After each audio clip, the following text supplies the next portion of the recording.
क्या हो गया? पेपर उठा लो, मैगजीन उठा लो, कुछ पढ़ने लायक नहीं है। सिर्फ बुराइयां, सिर्फ गलत काम। अरे तो पाप इतना बढ़ गया है, तो पाप बढ़ेगा तो तुमको पाप ही से को पढ़ने को मिलेगा। पर लोग मानते कहाँ हैं कि वो पाप कर रहे हैं। कुछ लोग बोलेंगे कि हम तो पाप करते ही नहीं क्योंकि हमारे अंदर तो परमेश्वर है। कुछ लोग बोलते हैं कि हमने एक पाप किया, एक पुण्य किया, तो दोनों का अकाउंट बैलेंस हो गया। अक्सर ये लोग बोलते हैं, या बहुत से लोग ऐसा सोचते हैं कि हम यदि 10 पाप करेंगे और यदि हमने 20 पुण्य के काम कर दिए तो हमारे अकाउंट में अच्छे काम बढ़े रहेंगे। और बहुत से लोग ये भी सोचते हैं कि हमारे अंदर जो है पाप जो है वो हमारी आत्मा नहीं करती, परंतु हमारा शरीर पाप करता है। और हमारा शरीर पाप करता है तो हमारा शरीर तो नाश हो जाएगा, लेकिन हमारी आत्मा जो है वो पाप के बिना स्वस्थ या शुद्ध रहेगी। तो मुझे ये बताइए कि अगर ऐसे लोगों को हमको पाप के विषय में कुछ बताना हो कि बाइबल क्या बोलती है पाप के विषय में, तो हमको क्या बताना चाहिए? देखो, बाइबल साफ तौर पे इस बात को प्रकट करती है। यदि यशायाह 53 और उसके 6 को पढ़ोगे तो वो कहती है कि अपनी मनमर्जी से चलना, अपने मन की रीति से चलना पाप है।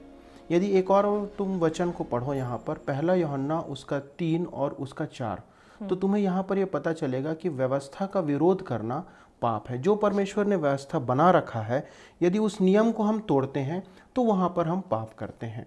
और यही बात हमको परमेश्वर का वचन सिखाता है। तुम पढ़ो उसको निकाल करके। यहाँ ऐसा लिखा है, जो कोई पाप करता है वह व्यवस्था का विरोध करता है, और पाप तो व्यवस्था का विरोध है। तो ये जो हम पाप करते हैं वो ना केवल हम व्यवस्था का विरोध करते हैं, परंतु हमको एक नैतिक नियम जो परमेश्वर ने दिया है, हम उस नैतिक नियम का भी विरोध करते हैं। नैतिक नियम वो क्या है? देखो, नैतिक नियम वो होता है कि परमेश्वर हमको इस बात को बताता है कि हमारी आत्मा में या हमारे अंदर परमेश्वर ने हमारे अंदर एक कन्विक्शन डाला है, जो हमको इस बात को प्रकट करता है कि हम क्या कर रहे हैं वो गलत है या जो कर रहे हैं वो सही है। विवेक जिसको बोलेंगे। बिल्कुल सही, जो हमारा विवेक है। तो हमारा विवेक हमको इस बात को बताता है कि हम जो कर रहे हैं वो सही है या गलत है। तो हम क्या करते हैं कि हम अपनी विवेक की भी आवाज नहीं सुनते और उसको भी हम दबा करके हम बुरे काम करते हैं। तो वैसा भी यदि हम करते हैं तो हम पाप करते हैं। तो अगर हम उन लोगों को बताना चाहें कि पाप क्या है, उनको बताना चाहें कि वो भी पापी हैं, तो हमको कैसे बताना चाहिए? देखो, बाइबल इस विषय में बहुत सारे ऐसी बातों को बताती है कि कैसे हम पाप करते हैं या हम पापी हैं। सबसे पहली बात जो है वो दाऊद राजा कहता है भजन संहिता 51 और उसके 5 में कि देख, मैं अधर्म के साथ उत्पन्न हुआ और पाप के साथ अपनी माता के गर्भ में पड़ा। तो हम तो जन्म से ही पापी हैं। एक चीज यहाँ मैं पूछूंगी आपसे कि अगर जन्म से ही पापी हैं, हम कैसे बोल सकते हैं? क्योंकि छोटे से बच्चे में तो कोई ज्ञान नहीं होता। छोटे से गोद वाले बच्चे को कैसे हम पापी बोल सकते हैं? हाँ, तुम बिल्कुल सही प्रश्न पूछ रही हो, क्योंकि बहुत से लोग हैं ये सोचते हैं कि एक बच्चा जो पैदा होता है वो कैसे पापी हो सकता है, क्योंकि वो पैदा होकर के ना तो कोई काम करता है, ना उसके अंदर कोई गलत काम करने का समझ होती है। लेकिन बाइबल इसी बात को हमको भजन संहिता 51 और उसके 5 में बताती है कि हर कोई जो पैदा होता है वो पैदा होते साथ अपने साथ पाप को लेकर के पैदा होता है। पाप के स्वभाव को लेकर पाप के स्वभाव को लेकर के पैदा होता है। और यही बात याकूब 4:17 में हम पढ़ सकते हैं कि जो कोई अच्छा काम करना जानता है या भलाई करना जानता और नहीं करता तो वो भी पाप करता है। यदि रोमी 3:23 को पढ़ोगे तो वहाँ पर बाइबल बताती है कि सबने पाप किया और सब परमेश्वर की महिमा से रहित हैं। तो यदि उनको ये बताओगे कि ये सारी बातें बाइबल से ये सिद्ध करती है कि हम सब पापी हैं। यही बात को तुम पढ़ो रोमी 6:23 में, वहाँ पर भी यही बात लिखी हुई है। यहाँ ऐसा लिखा है, क्योंकि पाप की मजदूरी तो मृत्यु है, परंतु परमेश्वर का वरदान हमारे प्रभु यीशु मसीह में अनंत जीवन है। यही बात है जो हमारे को बाइबल बार बार बताती है कि जो पाप है वो हमारे अंदर है, और ये पाप जो है वो हमारे अंदर जो आ गया है इसको हमको दूर करने की आवश्यकता है। परंतु ये बताइए कि पाप की जड़ क्या है? हम पाप करते क्यों हैं? देखो, पाप की जड़ जो है वो हमारे अंदर जो है वो अनाज्ञाकारिता से आती है, हमारे घमंड के कारण से आती है। यदि हम यशायाह 14 उसके 12 से 14 को पढ़ते हैं तो वहाँ पर बाइबल इस बात को बताती है कि परमेश्वर के उस स्वर्ग राज्य में वहाँ पर उसका दूत था लूसीफर। और ये जो लूसीफर है उसने जब अपने मन में सोचा कि मैं अपना सिंहासन परमेश्वर से ऊपर लगाऊंगा और मैं परमेश्वर से बेहतर बन करके इस स्थान पर रहूंगा, तो जब ये घमंड उसके अंदर आया, जब उसने सोच लिया कि मैं ऐसा करूंगा, वहां से पाप उसके अंदर आया और यही पाप के कारण परमेश्वर ने उसको पृथ्वी पर गिरा दिया। तो वहां से वो गिराया गया। फिर वही कहानी हम फिर से देखते हैं जब हम अदन की वाटिका में आते हैं। उत्पत्ति के अंदर हम देखते हैं उसके पहले कुछ अध्यायों में, वहाँ पर इस बात को पढ़ने को मिलेगा कि वहाँ पे आदम और हवा थे। आदम हवा के पास ये लूसीफर जाता है, वही शैतान, और जा करके वहाँ पर उनको कहता है कि तुम परमेश्वर के समतुल्य हो सकते हो, परमेश्वर के बराबर हो सकते हो जब तुम इस फल को खाओगे। तो आदम और हवा के अंदर भी वो क्या आया? घमंड आया कि हम परमेश्वर के बराबर हो जाएंगे, भले बुरे का ज्ञान प्राप्त कर लेंगे। और इसके कारण उन्होंने अपने अंदर घमंड लाया, पाप किया और वो वहां से निकाल दिए वाटिका से निकाल दिए गए। तो यही पाप जो हमारे अंदर है वो हमारा मूल है, जो हमारे अंदर आता, आदम का स्वभाव, हम वहां से आगे यहाँ तक पाप को लेकर के आते हैं। तो इसका मतलब है कि हमारे अंदर पाप है, हम पाप करते चले जाते हैं, पर क्या हमारे छुटकारे का कोई रास्ता नहीं है?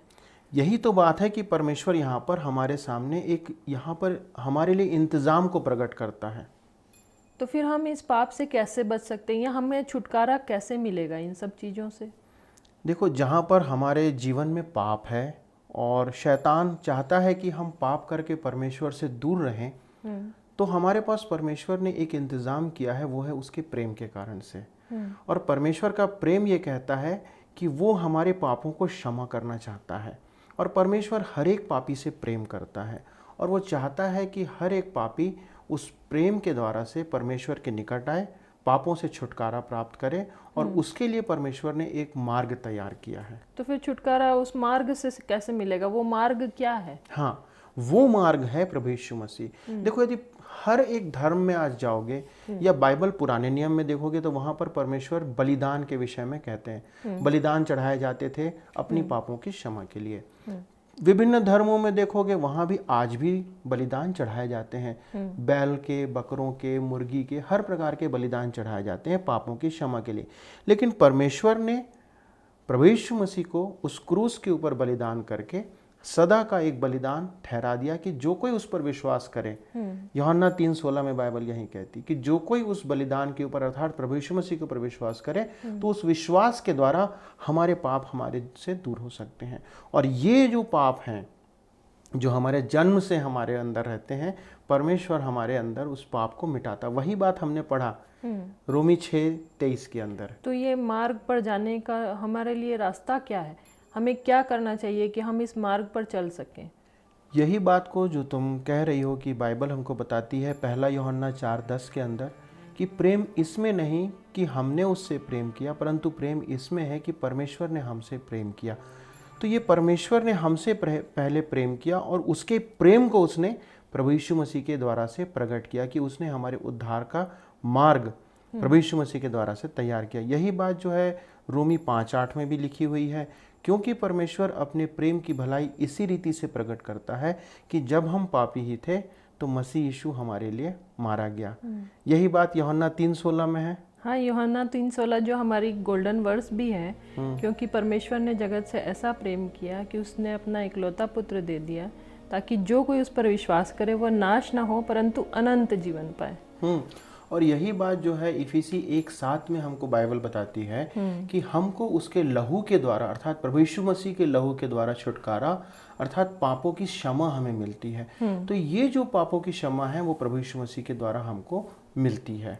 ये छुटकारा हमें मिल गया क्योंकि हमको मार्ग पता चल गया है कि प्रभु यीशु मसीह वो मार्ग है कि हमको छुटकारा उससे मिलेगा।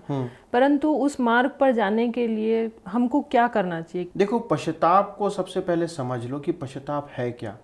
पश्चाताप एक सच्चा खेद है जो हमारे परिवर्तन को प्रकट करता है। मतलब ये कि यदि हमारे अंदर में किसी चीज को करने की एक गलती महसूस करते हैं कि हमने ये क्यों कर दिया, एक गिल्ट महसूस कर गिल्ट जो हम फील करते हैं, और ये गिल्ट जो है, और हम उसके बाद ये चाहते हैं कि अब मैं कभी ये नहीं करूंगा, जो भी कि मैंने ये कर दिया है। दाऊद के जीवन में हम देख सकते हैं, जब दाऊद ने पाप किया, दाऊद कहता है कि अब जब उसको पता चल गया कि ये मैंने पाप कर दिया है, वो कहता है कि प्रभु अब मैं इसको नहीं करूंगा कभी। वो उससे दूर रहना चाहता है। ये है पश्चाताप, जो हमारे खेद को अपने पाप के लिए प्रकट करता है। तो हम जब पश्चाताप करते हैं, परमेश्वर के सामने जाते हैं, गिड़गिड़ाते हैं, तो वो हमारे पापों को क्षमा करता है, और इस पापों की क्षमा के द्वारा हमको उद्धार प्राप्त हो जाता है। तो परमेश्वर ने जहाँ पे जब पाप को देखा, तो परमेश्वर ने एक रास्ता हमारे लिए तैयार किया, और पश्चाताप के द्वारा परमेश्वर के उस रास्ते पे चल के हम उद्धार को प्राप्त कर सकते हैं। यही बात जो है प्रेरितों के काम उसके 3 और 19 को पढ़ते हैं, तो बाइबल हमको बताती है कि हमारा पश्चाताप जो है परमेश्वर के सामने हमारे पापों को मिटा डालता है। लूका 13:3 को भी पढ़ोगे तो यही बात हमको देखने को लूका 13:3 में भी यही लिखा है कि मैं तुमसे कहता हूँ कि नहीं, परंतु यदि तुम मन ना फिराओगे तो तुम सब भी इसी रीति से नष्ट होगे। और यही बात यशायाह 55:7 में भी लिखी हुई है कि पश्चाताप प्रत्येक इच्छुक व्यक्ति के लिए उपलब्ध है। यदि वो चाहता है कि मैं पश्चाताप करूं तो उसके लिए उपलब्ध इच्छुक है तो हाँ। और इसके लिए परमेश्वर जो है वो हमारे को सहायता मिलती है पवित्र आत्मा से। बाइबल हमको ये भी बात बताती है, यूहन्ना उसके 16 को पढ़ेंगे, उसके 8 और 9 में, कि परमेश्वर का पवित्र आत्मा हमारे मनों में कार्य करता है, हमको कायल करता है, ये बताता है कि हम पापी हैं। और तब हम जब ये समझते हैं और मान लेते हैं कि हम पापी हैं और पश्चाताप करते हैं, तो हमारे अंदर वो जब खेद प्रकट होता है, तो परमेश्वर निश्चित हमारे मन को या हमारे जीवन को क्षमा करता है। तो ये है परमेश्वर का उपाय जो उसने हमारे पापों को क्षमा करने के लिए हमारे लिए तैयार किया है। तो ये सारी बातें हैं जो हमारे को पाप और परमेश्वर का प्रेम, पश्चाताप और पापों की क्षमा, ये सारी बातें जो है आप उनको बता सकते हो कि कैसे मनुष्य पापी है और कैसे हम पापों की क्षमा प्राप्त कर सकते हैं। तो चलिए एक बार और दोहरा लें इसको, ताकि मैं उनको एक बार में पूरा बता सकूं। बिल्कुल। बाइबल के अनुसार पाप का अर्थ अपने मार्ग से भटक जाना तथा परमेश्वर के नियमों का उल्लंघन करना या परमेश्वर का विरोध करना है। जब शैतान शक्ति के मामले में परमेश्वर से तुलना करने लगा, तभी पाप का जन्म हुआ। हम पापमय स्वभाव में पैदा होने व अपने पुरखाओं से इस स्वभाव को विरासत में प्राप्त करने की वजह से पापी हैं। परमेश्वर ने अपने निष्पाप पुत्र यीशु को, जो पाप से अज्ञान था, हमारे पापों को उठाने के लिए भेज दिया। तो ये सारी बातें हैं जो बाइबल हमको बताती है पाप के विषय में, और परमेश्वर का जो योजना है उस पाप से छुटकारे के विषय में। और जब कभी अब तुम अपने कलीग से मिलो तो उनको बता सकती हो कि कैसे वो पाप से आज़ाद हो सकते हैं। वो पापी हैं सबसे और वो पापी हैं, और उसके लिए उनके पास एक रास्ता भी है, और यदि वो चाहें तो उस रास्ते पे चल करके पाप से छुटकारा प्राप्त और वो कर भी सकते फ्री में, उनको कोई पाप और पुण्य करने की जरूरत नहीं है। हाँ, परमेश्वर का मुफ्त इंतजाम है।